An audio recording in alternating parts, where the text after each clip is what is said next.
Salam sejahtera, terima kasih kerana bersama dengan saya di Nazilin Unity Channel. Penganalisis pun terkejut, mengakui Malaysia sudah kembali jadi surga pelabur asing.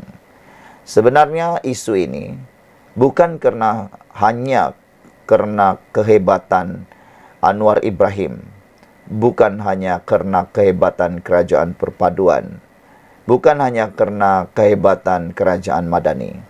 Tapi ini semua juga kena kehebatan rakyat Malaysia. Tapi yang lebih penting lagi ialah kerana wujudnya kestabilan politik di Malaysia. Bayangkan kalau negara kita masih lagi huru-hara gara-gara nak berebut kuasa. Huru-hara nak tunjuk nombor, nak tunjuk SD, nak tunjuk dia adalah Perdana Menteri yang selayaknya.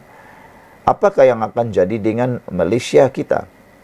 Malaysia akan menjadi bukan surga pelabur, tapi akan jadi neraka bagi pelabur.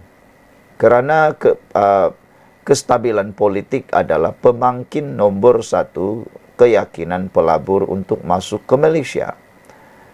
Dengan adanya kemauan dan juga tekad untuk mengekalkan, iltizam untuk mengekalkan kestabilan politik, maka wujudlah kerajaan perpaduan pimpinan Anwar Ibrahim yang mana musuh paling ketat iaitu UMNO dan DAP sanggup duduk semeja untuk memastikan Malaysia ini kekal harmoni dan kekal menjadi surga buat pelabur asing.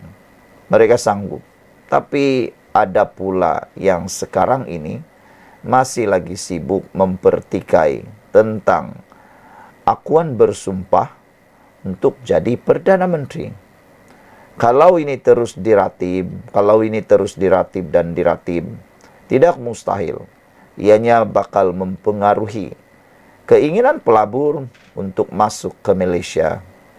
Jadi kita sebagai rakyat Malaysia harus berdoa bersama-sama. Semoga perkara-perkara seperti itu tidak berulang lagi. Kita mahu Malaysia kekal menjadi surga buat pelabur. Kerana ini akan memberikan impak positif, memberikan impak kepada kita sebagai rakyat Malaysia kita yang akan menikmati perkara itu. Malaysia kini semakin menjadi tarikan pelabur asing di Asia Tenggara susulan pertumbuhan yang semakin baik, kerajaan yang stabil serta nilai ringgit yang semakin meningkat. Beberapa penganalisis antarabangsa berpandangan situasi tersebut berbeza dengan negara jiran yang bergelut dengan perubahan politik seperti di Thailand dan Indonesia. Agensi berita Reuters melaporkan warga asing secara konsisten menyalurkan lebih banyak dana ke dalam pasaran hutang dan saham Malaysia pada tahun ini. Setakat Julai, ketika masalah politik menular di Thailand dan Indonesia, warga asing menyuntik lebih AS 1.75 bilion ke dalam pasaran hutang Malaysia, yang mana ia jumlah tertinggi dalam setahun. Menurut pengurus portfolio strategi T. Rowe Price Leonard Kwan, ringgit telah menjadi tonggak prestasi yang baik dengan mata wang yang paling berprestasi di Asia. Ujarnya lagi, ringgit pada tahun 2024 dijangka lebih baik apabila Rizab Persekutuan Amerika Syarikat dijangka akan mula mengurangkan kadar faedah sekaligus meningkatkan daya tarikan bon Malaysia. Ia merupakan prestasi yang agak mengejutkan untuk mata wang ini, iaitu ringgit. Saya rasa kebanyakan pulangan daripada prestasi ini datang daripada mata wang bukannya bon, katanya memetik laporan.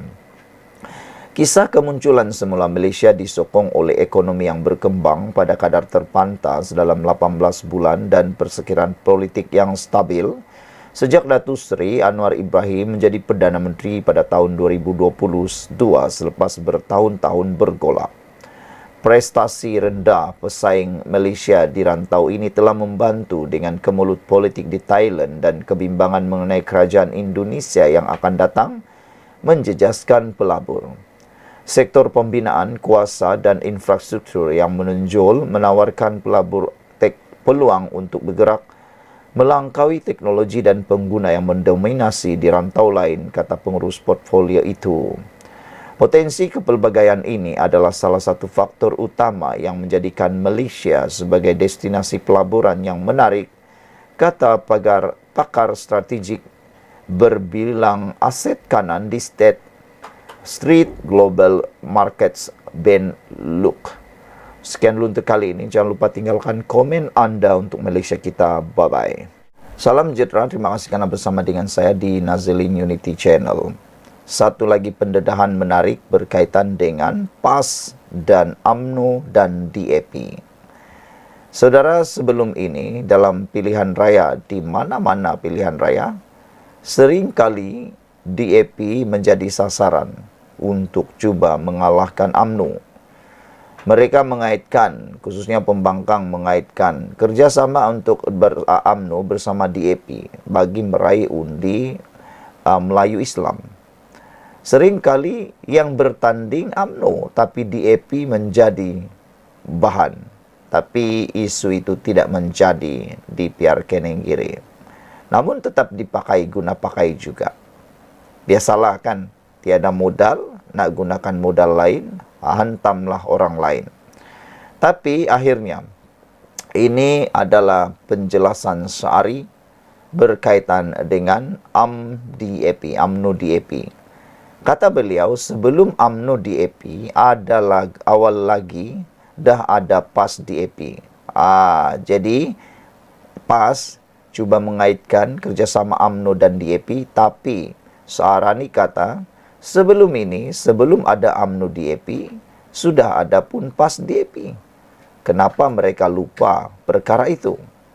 Sebelum meracun orang Melayu dengan momokan UMNO DAP, DAP, untuk menanam kebencian terhadap kerajaan perpaduan, PAS diingatkan bahawa mereka juga pernah bekerja sama dengan DAP. Menteri Besar Perak yang juga Ketua UMNO Negeri, Datu Syarani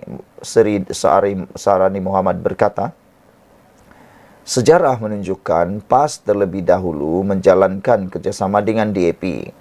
Walaupun UMNO pernah mengulurkan tangan persahabatan selepas PRU 2008. Kita pujuk PAS untuk tubuh kerajaan dengan BN. Dapat 34 kerusi undi dan kita boleh panggil itu kerajaan UMNO PAS atau AMPAS. Tapi PAS buat apa? PAS menolak. Mereka tolak dan sebaliknya gabung pula dengan DAP.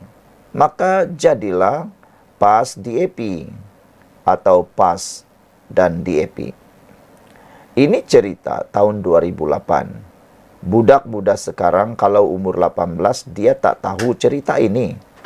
Sejarah hubungan PAS dan DAP, katanya memetik laporan FMT. Syarani berkata bersatu juga tidak terkecuali. Malah kerjasama dengan DAP membolehkan Tun Dr. Mahathir Mohamad diangkat semula sebagai Perdana Menteri di era pentadbiran PH yang hanya bertahan hingga tahun 2020. Syarani juga melabel gabungan Bersatu dan DAP sebagai Bersa DAP. Mengapa bila tiba waktu UMNO dimomok, dihentak, dimaki, dicerca dan ditakutkan orang Melayu? Sedangkan PAS dulu pernah tubuh atas dasar PAS DAP dan bersatu pula Bersa DAP, katanya. Syarani berkata, kerjasama UMNO dengan Pakatan Harapan PH termasuk DAP di Perak selepas PRU 15 bukan dibuat secara suka-suka atau suka hati, tetapi sebaliknya demi kepentingan negeri bagi membolehkan penubuhan kerajaan ketika itu. Penyokong pembangkang sakit hati, tengok Rafizi relax je, tuan badan balas balik. Menteri Ekonomi Rafizi Ramli berkata ada segelintir penyokong pembangkang yang sakit hati melihat beliau turun berjumpa penduduk di Parlimen Pandan. Rafizi menyertakan beberapa tangkap layar komen pengguna media sosial yang menyaran Rafizi meletak jawatan kerana seolah-olah tidak melakukan tugas sebagai seorang menteri. Tidak melata, Rafizi berkata, beliau sejak dahulu lagi sering turun ke Padang berjumpa penduduk dan ia adalah formula paling berkesan untuk mengetahui masalah penduduk sekitar. Ada orang yang sakit hati bila saya berjumpa orang ramai di kaunter bergerak saya. Sakit hati kononnya sebab masih mencari formula saya sebagai menteri. Tiba-tiba saya sibuk jumpa orang ramai di Pandan. Formula saya berjumpa orang ramai di kawasan parlimen saya adalah formula lama yang saya telah amalkan sejak sebelum saya jadi ahli parlimen lagi. Itu hak penduduk Pandan ke atas saya sebagai wakil rakyat Pandan, katanya. Beliau sempat membalas balik kepada penyokong pembangkang supaya lebih baik cari wakil rakyat mereka yang hanya muncul di TikTok tetapi tidak di lapangan. Kepada penyokong pembangkang, jangan sakit hati, cari formula saya. Sebab formula khidmat kepada pengundi mencari melalui kaunter bergerak ini telah terbukti berkesan. Carilah wakil rakyat pembangkang yang hanya muncul di TikTok dengan isu panas tetapi tak nampak muka di lapangan untuk menyelesaikan masalah harian rakyat, katanya lagi. Sekian untuk kali ini. Jangan lupa tinggalkan komen anda untuk isu panas kali ini. Kita jumpa lagi. Malaysia kita punya. Kita jaga sama-sama, cintai Malaysiaku. Bye-bye. Salam sejahtera. Terima kasih kerana bersama dengan saya di Nazilin Unity Channel. Akhirnya dah terbongkar. Muhyiddin sebenarnya tiada jumlah SD mencukupi jadi Perdana Menteri. Akhirnya terbongkar bahawa pengerusi Perikatan Nasional PN Tan Sri Muhyiddin Yassin sebenarnya tidak pernah mempunyai 115 ahli parlimen yang menyokongnya sebagai Perdana Menteri. Ia dipercayai kerana terdapat pertindihan apabila beberapa ahli parlimen menandatangani SD sehingga 2 atau 3 kali. Kata Perdana Menteri Datuk Seri Anwar Ibrahim, kedudukan Muhyiddin ketika itu tidak jelas kerana dakwaan sudah peroleh 115 akuan bersumpah SD adalah bercanggah. Ia sekaligus mendorong Yang di-Pertuan Agong pada ketika itu untuk membuat semakan semula. Atas sebab itu telah didapati Muhyiddin tidak mempunyai sokongan SD yang mencukupi untuk dilantik sebagai Perdana Menteri selepas pilihan raya umum ke-15 pada November 2022. Apabila kedudukan tidak jelas, Muhyiddin kata ada 115. Anwar kata ada 112. Ada orang tanda tangan sekali, 2 kali, 3 kali. Ada parti berbeza pendapat. Oleh itu, Tuanku Agong pada waktu itu terpaksa buka semula dan semak untuk yakinkan diri Tuanku. Sebab itu dalam Perlembagaan Persekutuan dikatakan, mengikut pandangan dia atau Agong setelah melihat Tuanku, kemudian Tuanku panggil sidang Majlis Raja-Raja untuk bincang. Katanya kepada media selepas makan tengah hari-hari ini. Anwar yang juga pengerusi Pakatan Harapan PH berkata, Majlis Raja-Raja dan Peguam Negara ketika itu, iaitu Tan Sri Idrus Harun, turut mempertikai jumlah SD berkenan. Setakat saya faham, pandangan Raja-Raja dan Peguam Negara pada masa itu yang dilihat oleh Muhyiddin mengatakan, jumlah itu dipertikai, maka diserah pada budi bicara Agong, kata Anwar. Muhyiddin ketika berkempen pada pilihan raya kecil PRK Nenggiri baru-baru ini mendakwa, beliau memiliki 115 SD selepas PRU 15 dan menyatakan bahawa jumlah itu cukup untuk beliau menjadi Perdana Menteri. Namun katanya, beliau tidak dipanggil oleh Tuanku Agong untuk mengangkat sumpah. Perkara ini telah menimbulkan kemarahan berbagai pihak, termasuklah yang terkini daerah Bentong bakal menyaksikan. Rekod baru dibuat terhadap seorang bekas Perdana Menteri yang mungkin beliau akan terima laporan polis lebih daripada 300 untuk satu-satu isu.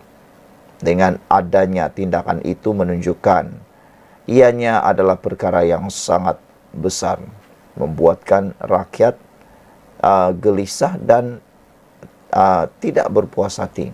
Tindakan Muhyiddin menyentuh 3R. Jadi kini terbukti Anwar Ibrahim telah pun bersuara kali ini. Terbongkar bahwa Muhyiddin sebenarnya tiada jumlah SD mencukupi jadi Perdana Menteri. Sebelum kita berpisah, mohon tinggalkan komen Anda, berikan komen yang paling banyak, paling hebat. Jumpa lagi. Salam sejahtera, terima kasih karena bersama dengan saya di Nazilin Unity Channel. Ini kali pertama seorang bekas Perdana Menteri mencipta rekod paling besar di Malaysia, silap-silap hari bulan di dunia. Muhyiddin Yassin, bekas Perdana Menteri ke-8 Malaysia, akhirnya mencipta rekod. Bukan rekod biasa-biasa. Ini rekod luar biasa. Apabila Muhyiddin mungkin akan pecah rekod apabila 300 beliau menjadi Perdana Menteri pertama yang akan menerima lebih 300 laporan polis. Apa yang berlaku sehingga bekas Perdana Menteri yang sepatutnya disanjung, yang sepatutnya diangkat, bekas Perdana Menteri yang sepatutnya dihormati dan diingati dalam lembaran perjalanan sebuah masyarakat Malaysia, tiba-tiba pula diingati bukan karena kejayaan, bukan karena sumbangan, bukan karena kehebatan, tapi bakal diingati karena mungkin akan mencipta rekod pertama menerima 300 laporan polis, lebih 300 laporan polis. Dari mana nih sehingga menerima laporan polis sebesar itu? Pengerusi Perikatan Nasional PN Tan Sri Muhyiddin Yassin mungkin menjadi bekas Perdana Menteri Malaysia yang pertama yang dilapor ke polis lebih 300 kali untuk satu-satu isu. Wow, ini hebat.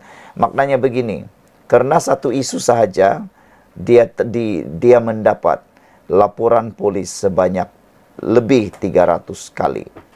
Hanya satu isu.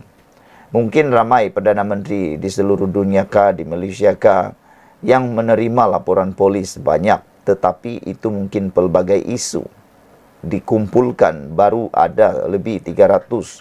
Yang ini dalam satu isu. Isunya adalah berkaitan dakwaan ucapan Muhyiddin dalam kempen PR Kenenggiri seperti memperlekeh dan menghina bekas yang di Pertuan Agong, datang daripada Pahang, yaitu Ketua Duli Yang Maha Mulia di Pertuan Agong, Al-Sultan Abdullah. 300 laporan polis yang dibuat ini berikutan kes. Muhyiddin menyentuh isu 3R, yaitu Raja, Agama dan Kaum, dengan memetik nama yang di Pertuan Agong yang ke-16 ketika berkempen dalam pilihan raya kecil Dun Nenggiri di Gua Musang, Kelantan. Menurut laporan, seluruh penduduk Bentong, Pahang akan membuat kira-kira 300 laporan polis terhadap Muhyiddin berhubung isu tersebut. Penghulu Bentong 1 Muhammad Azizi Khalid berkata, laporan polis pertama telah dibuat olehnya hari ini sebagai pencetus kepada laporan-laporan polis yang akan dibuat oleh setiap wakil kampung di daerah itu. Laporan ini adalah sebagai permulaan dan selepas ini setiap kampung akan membuat kira-kira 13 laporan polis dengan dijangka kira-kira 300 laporan polis akan dibuat dalam masa terdekat. Kami memohon supaya pihak polis membuat siasatan di atas kenyataan ceramah bekas Perdana Menteri ke-8 itu dan diambil tindakan sewajarnya, katanya memetik laporan Kosmo hari ini. Daerah Bentong mempunyai kira-kira 60 buah kampung termasuk kampung baru Cina dan kampung orang asli yang difahamkan akan membuat laporan polis secara berperingkat. Penduduk percaya kenyataan yang dibuat bekas Perdana Menteri itu dalam ceramahnya seolah-olah mengatakan yang di-Pertuan Agong ketika itu gagal menghormati peruntukan dalam pelembagaan persekutuan. Penduduk percaya kenyataan yang dibuat bekas Perdana Menteri itu dalam ceramahnya seolah-olah mengatakan yang di-Pertuan Agong ketika itu gagal menghormati peruntukan dalam perlembagaan persekutuan. Saya percaya bahwa ucapan Muhyiddin itu bersifat fitnah, menghasut, serta dengan jelas menyentuh isu 3R jelasnya lagi. Buat masa ini, Ketua Polis Negara mengesahkan sebanyak 30 laporan polis telah diterima berkaitan ucapan Muhyiddin. Sekian dulu untuk kali ini, jangan lupa tinggalkan komen Anda. Salam sejahtera, terima kasih kerana bersama dengan saya di Nazilin Unity Channel. Mufti pun yakin pendirian Perdana Menteri ke-10 Anwar Ibrahim mengenai Palestin bukan lakonan. Baru-baru ini timbul isu termasuklah daripada pihak-pihak yang tidak senada dengan Anwar Ibrahim ataupun kata lain hater Anwar Ibrahim. Mereka menuduh Anwar Ibrahim kononnya hanya berlakon tentang isu penyelamatan rakyat Palestin yang dibawa berawat atau menerima rawatan di Malaysia. Ada yang mengatakan itu hanya tindakan politik untuk meraih perhatian dunia, bagi meraih perhatian masyarakat Islam, bagi meraih undi ataupun perhatian masyarakat pengundi Islam di Malaysia. Ada yang menuduh Anwar Ibrahim melakukan perkara itu. Tapi sebenarnya saudara-saudara sekalian, Mufti pun yakin itu bukanlah lakonan. Pendirian Perdana Menteri ke-10 mengenai Palestin bukan satu lakonan. Mufti Perlis Datuk Dr. Muhammad Asri Zainul Abidin menyifatkan pendirian Datuk Seri Anwar Ibrahim mengenai Palestin datang dari diri Perdana Menteri itu sendiri. Menurutnya, ucapan Perdana Menteri ke-10 pada Muktamar Masjid se-Malaysia untuk Al-Aqsa dan Palestin bukan lakonan politik. Saya hadir ke majlis ini. Saya mendengar ucapan yang amat berhormat Perdana Menteri ke-10. Saya berpendapat, beliau telah mengambil risiko yang besar untuk dirinya, bahkan politiknya demi isu Palestin, kata Mufti tersebut. Jika ia satu lakonan politik, pasti ia bukan lagi sesuatu yang membawa laba yang banyak. Saya percaya dari kenyataan-kenyataan yang sangat tegas dan jelas itu datang dari diri beliau. Katanya menerusi akaun Facebook Dr. Mazza Channel. Terdahulu, Anwar dalam Muktamar Masjid se-Malaysia untuk Al-Aqsa dan Palestin hari ini, antara lain menemplak kenyataan segelintir pihak yang mempersoalkan usaha murni kerajaan membawa rakyat Palestin yang cedera ke Malaysia untuk diberi rawatan.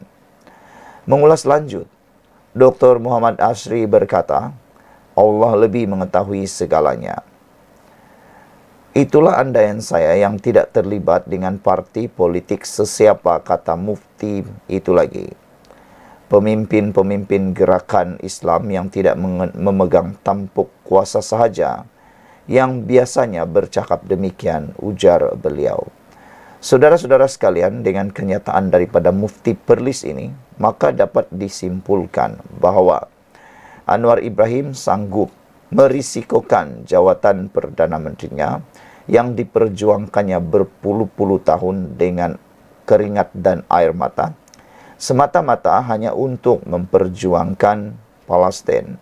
Dan menurut Mufti Perlis ini lagi, amat jelas katanya, apa yang dilakukan oleh Anwar Ibrahim datang daripada diri beliau sendiri. Sanggup mengambil risiko besar, bahkan sanggup merisikokan politik beliau. Di samping itu, daripada pendapat Mufti Perlis ini, jika ia satu lakonan politik, ia pasti bukan satu yang membawa laba kepada Anwar Ibrahim. Maknanya tiada keuntungan yang besar untuk beliau. Kata Mufti Perlis ini, dia percaya dari kenyataan-kenyataan beliau, yaitu Anwar Ibrahim yang sangat tegas dan jelas, itu datang dari diri beliau. Sekian dulu untuk kali ini. Jangan lupa tinggalkan komen Anda. Salam sejahtera, terima kasih karena bersama dengan saya di Nazilin Unity Channel. Isu kali ini melibatkan isu keabsahan Anwar Ibrahim sebagai Perdana Menteri. Selain daripada itu, ianya juga melibatkan ulasan tentang undi percaya dan undi tidak percaya terhadap Anwar Ibrahim. Saudara, tanpa kita sedari, Anwar Ibrahim sudah melalui 3 ujian keabsahan semasa beliau menjadi Perdana Menteri. Jadi apalagi sebenarnya yang nak diuji oleh Muhyiddin Yassin? Apalagi yang nak dibawa undi SD akuan bersumpah yang dibawa oleh Muhyiddin Yassin yang dikatakan 115 itu.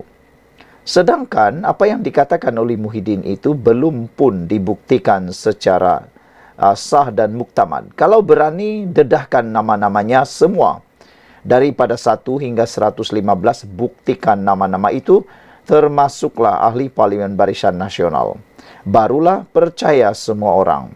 Namun demikian sehingga ke hari ini masih tidak ada satu nama pun yang diberitahu daripada Barisan Nasional UMNO. Dan yang lebih menarik lagi, belum pernah pun disahkan bahawa Muhyiddin Yassin memiliki jumlah sokongan parlimen lebih daripada 115 itu. Di mana letaknya? Tapi Anwar Ibrahim telah pun melalui 3 kali keabsahan Perdana Menteri ini disahkan, teruji dan terbukti benar. Anwar Ibrahim mendapat lebih daripada majoriti muda di parlimen. Jadi come on lah, move on lah bosku. Jangan lagi ternafsu-nafsu nak membawa lagi SD tersebut. Kena sekarang ini sudah ada akta anti lompat parti. Tidak perlu lagi membawa apa-apa perkara yang membawa kepada isu berkaitan keabsahan Perdana Menteri. Sebenarnya sudah 3 kali keabsahan kerajaan Madani yang diterajui Datuk Seri Anwar Ibrahim diuji. Dan terbukti walaupun pengerusi Perikatan Nasional PN Tan Sri Muhyiddin Yassin membangkitkan isu perakuan berkanun SD yang kononnya dia miliki 115.